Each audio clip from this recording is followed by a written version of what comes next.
Nabi SAW sampai mati tak pernah meninggalkan sholat. Nabi ketika dia sakit disiram air 5 qirbah, pakai air disimpan dalam kulit kambing, tempat air waktu itu, berbangun minta sholat ke masjid. Jadi syarat untuk sampai kepada Allah mesti syariat, tak boleh tinggal. Jangan gara-gara sudah sholat batin zikir di dalam lalu tak sholat lagi. Bapak tak sholat? Sholat kalian ini sholat syariat, cuman 5 menit. Subuh, zuhur, asar, maghrib, isya. Sholat aku tak putus. Kalau sudah sholat tak putus, yang batin tadi ngapain lagi sholat zahir? Asy-syari'atu bila haqiqatin atilah. Wal haqiqatu bila syari'atin batilah. Orang yang hanya syariat tanpa hakikat kosong hampa. Orang yang hanya hakikat tanpa syariat batil. Jadi yang kita laksanakan tetap sholat syariat. Tegak, ruku, sujud. Habis sholat, latihan. Jadi yang 70 tadi itu hanya latihan sholat batin saja. La ilaha illallah, la ilaha illallah, la ilaha illallah, la ilaha illallah. Nanti lain tarekat lain. Ketemu sama syekh ini, katanya dalam satu tarikan nafas. La ilaha, waktu tarik, la ilaha illallah. Waktu hembus, la ilaha illallah. Tak ada pakai tasbih. Kenapa di sini tak pakai tasbih, syekh? Kami tak pakai hitung. Tapi syekh sana katanya satu hari 15.000. Oh, dia masih pakai hitung. Kami tak hitung lagi. Tarik sekali, hembus sekali. Kalau tak putus batinnya, tarik sekali, hembus sekali, 24.000 sehari semalam. Saya perhatikan orang tarekat jarang banyak cerita. Kalau orang tarekat banyak cerita, berarti tak berzikir. Dua kemungkinan. Tak berzikir atau sudah putus zikir batinnya sehingga bisa sambil ngobrol. Nah, itu yang husnuzon lah. Jerokan Hulu itu paling banyak tarekat, karena negeri 1000 suluk. Yang tua-tua tuh umur 60, 70 dia. Tapi tasbihnya jalan. Dulu sebelum tahu kita heran, kenapa kencang betul tasbihnya? Kalau subhanallah pasti subhanallah, subhanallah. Apa yang baca? Rupanya Allah, Allah. Allah, Allah, Allah, Allah, Allah, Allah, Allah, Allah, Allah, Allah, Allah, Allah, Allah. Dia punya target. Ada yang satu hari 5.000, ada yang 10.000, ada yang 15.000, ada yang 20.000. Dia selalu mengejar itu. Nanti sampai masanya kita ini kalau sudah agak tua, kita ini mau ngomong. Nanti anak kalau udah sampai tua, antum tengok ngomong, antum ingat kan anak? Ustadz, jangan tersinggung ya. Dulu waktu kita di Bogor subuh, Ustadz kan bilang jangan banyak ngomong. Pernah nggak antum ketemu sama orang ngomong, diulangnya itu sampai 3 kali di sini. CD itu mutar dia nggak ingat lagi. Tapi kalau kita sampai ke batin itu, insya Allah hati kita sibuk dengan itu. Apalagi kita ditarget, kamu mesti 5.000, kamu mesti 10.000. Kita pasti mengejar target itu. Allah, Allah, Allah, Allah, Allah. Tapi walau zikir itu tidak pakai hitung sebetulnya. Ya ayyuhalladzina amanu dzkurullaha dzikran katsira. Berzikirlah sebanyak-banyaknya, taklah dihitung. Itulah yang disebut dengan salat daim. Daim artinya tak putus. Disebut juga dengan salat batin. Batin artinya di dalam. Walaupun dia tegak, walaupun dia jalan, walaupun dia... Cuman kadang hati ini lemah. Sama macam badannya juga mengalami lemah. Untuk menguatkannya, itulah kita zikir beramai-ramai. La ilaha illallah. Kata Syekh Abdul Wahab Asy-Sya'rani, bergetar dari ujung rambut sampai ke ujung kaki, didengar oleh telinga, dilafazkan oleh lisan, ihtazza, bergoncang seperti pokok kayu yang dihembus angin. La ilaha illallah, la ilaha illallah, la ilaha illallah, la ilaha illallah. Untuk menguatkan. Nanti setelah dia jalan pergi kemana, tetap hidup di dalam. Mau zikirnya la ilaha illallah, bagus. Mau zikirnya Allah, Allah, bagus. Tapi kata Habib, solawat aja. Solawat itu pun menghidupkan dalamnya. Allahumma salli ala sayyidina Muhammad wa ala ali sayyidina Muhammad. Allahumma salli ala sayyidina Muhammad wa ala ali sayyidina Muhammad. Terserah antum mau pilih mana. Saya tak mempertentangkan antara amalan-amalan ini, karena sesungguhnya semuanya itu tujuannya menghidupkan supaya kolbu batinnya itu tidak kosong, tidak hampa, tidak berhenti. Sama macam kita, macam nyetir juga, macam bawa mobil, macam bawa motor. Ada masanya kadang nggak fokus karena melayang, naik ke trotoar, atau nabrak spotboard orang depan, atau nggak konsen lampu merah, ada klakson. Begitu juga. Lupa lalai, balikkan lagi. Tapi tidak gara-gara ini lalu di depan orang, wow. Ada juga orang bawa tasbih pas depan orang. Biar supaya tengok orang. Bukan, kita udah selesai dengan itu semua. Tak kita pentingkan tengok pandang orang ini.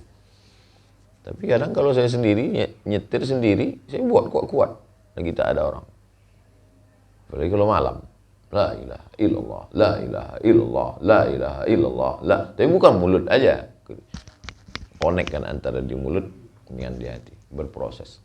Pas Januari.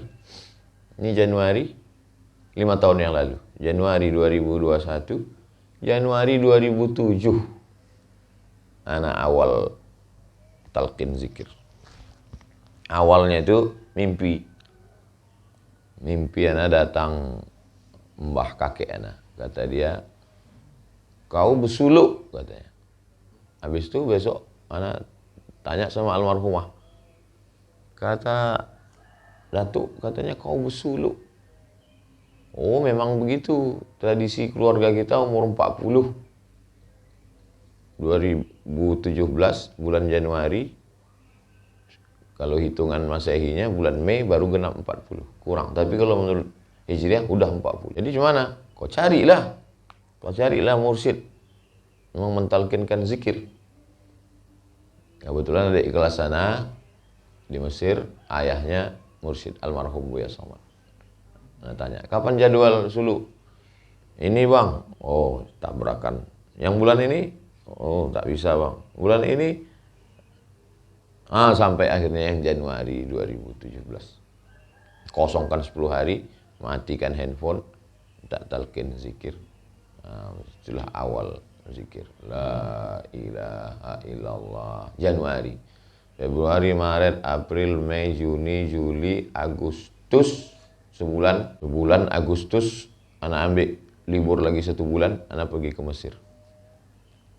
Jumpa Syekh Saifuddin, mursyid tarekat Naqsabandiyah, murid cucu dari Syekh Amin Al-Kurdi. Jumpa dengan Syekh Yusri Jabar, mursyid Syaziliyah. Jumpa dengan Syekh Ali Jum'ah, mursyid Syaziliyah Siddiqiyah, murid Syekh Abdullah bin Siddiq Al-Ghumari. Ziarah ke Syekh makam penulis hikam Athaillah As-Sakandari. Ziarah ke makam wali-wali syekh-syekh. Pulang dari Mesir itulah anak khutbah pertama kali pakai baju Azhar, pakai torbus Azhar di masjid depan Mall SK, Masjid Namirah. Situlah anak tengok umat tuh kurumun macam semut dari tempat khutbah tuh sampai di tempat parkir. Itulah pertama kali ramai. Setelah itulah ramai-ramai itu. Sampailah Pilpres puncak ramai-ramai. Sampailah hari ini. Jadi itu baru ke Batam. 2017. Setelah itu ke Batam, itulah yang tembus menembus. Saya naik motor. Jadi anak bukan ujuk-ujuk pulang langsung orang ramai, enggak. Anak pulang 2017 baru suluk. Jadi setelah perjalanan 10 tahun. 10 tahun masuk hutan, ke surau, ke musola, ke kabupaten Islamic Center. Pas 10 tahun, baru Januarinya itu, pas hitungan 10 tahun, baru jadi ada proses disuruh Allah dulu. Mutu qabla anta mutu, matilah kau sebelum mati. Udah dikapankan, udah ditalkinkan. Jadi kalau ditakut-takuti orang, nanti bapak mati, aku udah mati udah. Jadi sisa ini udah mati udah, ini udah sisa-sisa hidup. Sesuailah sama tulisan di WA yang baru, hari ini hari terakhir, besok mati. Nah, udah mati. Kita tidak akan bisa hidup kalau tidak memutuskan hubungan dengan kehidupan. Tak mungkin dia hidup di dalam kalau kita masih. Kalau bertasawuf teori capek. Bertasawuf teori itu nanti antum capek. Baca buku ini, kenal dengan tokoh ini, membaca. Di Azhar tasawuf itu satu mata kuliah. Tasawuf. Lulus sana tasawuf mata kuliah. Tasawuf membaca kitab, tasawuf dengar pengajian, tasawuf. Tapi ana tidak mentalkinkan zikir. Ana tidak syekh mursyid tarekat. Antum cari yang mursyid, yang alim, apakah Samaniyah, apakah Syaziliyah, apakah Naqsyabandiyah, apakah Qadiriyah, atau yang merger dua tarekat, TKN, Qadiriyah, Naqsyabandiyah. Tapi yang Syekh Mursyid, bukan yang tukang cerita. Yang betul-betul alim, mursyid, ditalkinkannya antum. Nah, ditalkinkannya. Habis itu baru antum berzikir.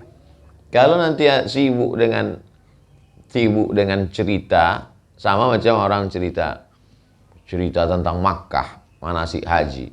Nanti Bapak Ibu akan turun dari airport, lalu kemudian dibawa pakai bis menuju ke Masjidil Haram, masuk dari pintu Babus Salam, Allahumma antas salam, bis itu melihat Ka'bah. Allahumma zid hadzal baita tashrifan wa ta'ziman wa takriman wa mahabbatan wa birra. Mulai dari Hajar Aswad, Allahu Akbar. Selesai manasik. Bapak udah berapa kali haji? Saya belum haji. Tapi cerita tentang Makkah ini luar biasa. Hah? Jadi cerita tentang perjalanan batin ini ada 3 orang. Yang satu, cerita tentang Mekah, tahu detailnya, tawaf, sa'i, melontar jumrah, wukuf di padang Arafah, mabit, tapi dia tak pernah ke Mekah. Yang satu lagi, pernah ke Mekah, tapi nggak bisa manasik. Kalau diminta, Bapak bisa manasik. Waduh, saya nggak ingat susunannya. Tapi dia pernah ke Mekah. Yang ketiga, pernah ke Mekah, bisa manasik. Yang itulah antum cari. Yang pernah ke Mekah, yang bisa manasik. Nanti antum ketemu dengan orang kalau cerita batin luar biasa, tapi sebetulnya dia tidak pengamal. Di Mesir ada namanya Dr. Ala. Dr. Ala itu spesialis sepak bola. Kalau dia komentator bola dari mulai tendangan, dan dia memang top PhD, doktor dalam bidang bola. Tapi dia nggak pernah main bola. Ya, jadi kalau di Riau bisa anda tunjukkan ke Syekh Buya Alaidin mursyid tarekat Naqsyabandiyah, alumni Azhar. Buya Somad tempat anak talqin dulu dah meninggal. Atau antum ke Medan, ke Besilam, Syekh Zikmal Fuad. Dia mursyid dan alim, guru anak juga dulu waktu sekolah di pesantren. Kalau di Kudus, anak Mbah Arwani, hafiz Quran, mursyid tarekat Naqsyabandiyah, Mbah Arwani Kudus. Mana tahu anak antum tahfiz Quran situ, ketemu sama anaknya, ambil ada orang sekedar ambil minta talqin aja, la ilaha illallah, selesai. Tapi jangan sekedar talqin, ambil suluk, cutikan. Kalau lama 40 hari, 10 hari aja, untuk memasangkan supaya melekat dia di dalam, supaya antum merasakan putus dengan apa ini dalilnya. Nabi bertahanus di Gua Hir, kan diputuskannya itu hubungan 3 tahun berturut-turut, umur 38, umur 39, umur 40. Nabi 3 kali, 38, 39, 40. Pas 40 itu turun Jibril. Tapi jangan nanti suluk 10 hari turun Jibril, langsung jadi Nabi ke-28, Nabi Azhar. Itulah dia sholat. Kalau nanti ada orang menyebut sholat daim kekal nggak putus, atau disebut dengan sholat batin, dia tidak berbunyi, tidak bersuara. Yang berbunyi bersuara itu nanti kalau suara itu hilang, berarti hilang dia. Kita waktu mau mati itu tak berbunyi, tak bersuara. Dan setelah ruh keluar dari jasad juga tak bersuara, tak berbunyi. Itulah maka disebut dia dengan batin. Connect dua-duanya, antara zahir dan batin. Jangan karena zikir batin lalu yang zahir ditinggalkan. Nabi sholat tidak lagi subhanallah, subhanallah, subhanallah, subhanallah. Kau tak zikir 3 lagi. Nah, itu orang-orang zahir aja tetap. Tapi waktu subhanallah, pas Allahnya itu kesini tetap. Subhanallah, subhanallah, subhanallah, subhanallah, subhanallah, subhanallah. Alhamdulillah, alhamdulillah, alhamdulillah. Allahu Akbar, Allahu Akbar, Allahu Akbar. Atau nanti pas di sama kiai siapa diajak subhanallah walhamdulillah, tetap connect ke sini. Berawal dia dari sini, sama macam. Makanya Nabi mengumpamakannya macam segumpal. Kata Nabi, idza salahat salahal jasadu kullu. Kalau yang segumpal itu baik, yang lain ikut jadi baik. Kalau yang lain rusak, ikut jadi rusak. Maksudnya berawal dari situ. Nanti baru macam peredaran darah. Sebetulnya Nabi ketika mengatakan jantung itu permisalan, perumpamaan. Dari situ darah itu menyebar ke mata, ke telinga, ke otak, ke tangan, ke kaki. Wah, Bapak ini darahnya macet, nggak sampai ke tangan, semutan, kebas-kebas. Ini nampaknya, mohon maaf, nanti stroke ringan, karena tak sampai ke ujung. Darahnya tak sampai, karena kurang semprotan hembusannya dari jantung. Ujung-ujung kesemutan. Kenapa ujung yang pertama kali kena? Karena darahnya tak sampai ke ujung. Orang sakit-sakit ujung. Kalau dibatinkan, zikirnya tak kuat, sehingga tak sampai ke ujung. Tak sampai ke mata, tak sampai ke telinga. Intinya zikir ini sejalan antara teori dengan praktek. Orang kalau banyak teori, kurang praktek, nanti dia jadi tukang dongeng, cerita. Lebih baik beramal, kurang ngomong. Nah, banyak juga orang model gitu. Tak ada ngomong, tapi sebetulnya dia ahli zikir. Sibuk dia dengan zikir batinnya, sehingga tak terlalu dipedulikannya lagi. Ya, tapi bukan berarti jadi gila, enggak. Kita tidak gila dengan berzikir itu, enggak. Kita hanya sedang asik dengan, sehingga tak terlalu kita pedulikan lagi cakap orang, komen orang, tak kita memperdulikan penampilan. Tapi kita tetap dengan kewajaran, tetap rapi, tetap bersih. Bukan berarti setelah zikir lalu pakaiannya compang-camping. Pas ditanya, kau tak mementing? Aku tak sempat bersisir karena hatiku sibuk berzikir. Nah, kita tetap berzikir. Allahu a'lam bishawab. Hai guys official.